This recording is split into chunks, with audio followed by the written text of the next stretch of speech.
It's a great pleasure for me to be here to participate in the AONTAS Conference on Community Education. I have been active in community education for over 25 years now, so I think I have some sense from that experience and also reflection in the arena to know of what an important time it is for community education, not just because of the establishment of the SOLAS, the new further education and training agency that the government is establishing, although I think it's great to have the conference now because that's so timely, but I think it's even more timely in light of the fact that we have just recently inaugurated a new president, President Michael D. Higgins. And really the theme of my paper is a contribution to the conference this afternoon, has to do with many of the things that he was speaking about in his inaugural speech. And the title of what I want to offer people is just a few words that he said, where he says that every age, after all, has to have its own Aisling. And I think that gives a wonderful sense of us to reflect on the future of community education. And many of the things that President Higgins spoke about in that inaugural speech reflects the values and the principles, the concerns that have laid under the origins and the contemporary manifestations of community education for the last number of years. So I really think he's offering a presidential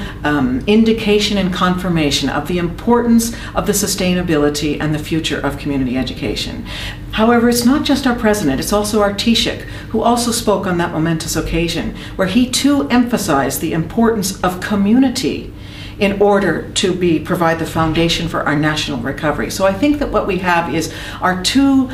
primary political leaders suggesting to us that, again, all of the values that have been part of community education over the last number of years are what we need now in order to renew our country. So that's one of the things I'm going to be speaking about. I do think, though, it is important to be attentive to some of the government's, I suppose, concerns and policy direction in terms of the establishment of a new agency called SOLAS. And again, as many of the participants and people throughout the country who are active in community education are aware, that some of the government's intent with this new agency is to ensure that the needs of the learners are aligned with the future needs of what's going on within the future job market and also enterprise. And I think this is a positive development for community education for a number of reasons. But first of all, I think it's positive because, again, as we all know, the arenas or the geographic regions often where community education operates,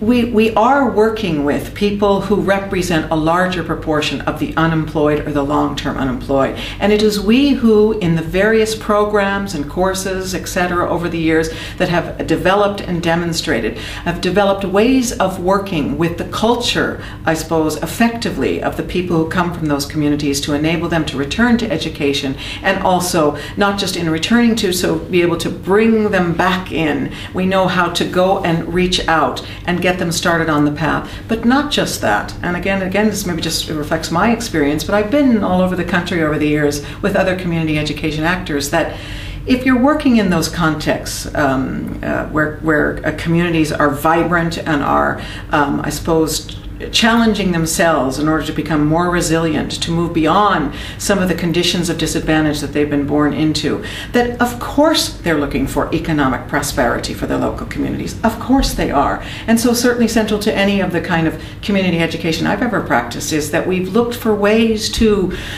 develop training or the kinds of skills in order to bring people into the job market and also to become entrepreneurs and local entrepreneurs themselves. So again, I think it's particularly community education settings and groups who would have that extra edge, I suppose, to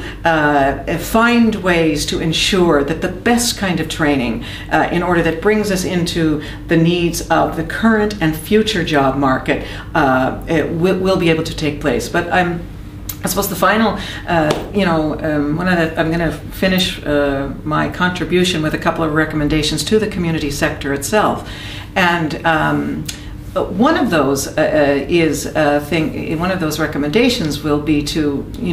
acknowledging the fact that they will require some strategic support in order to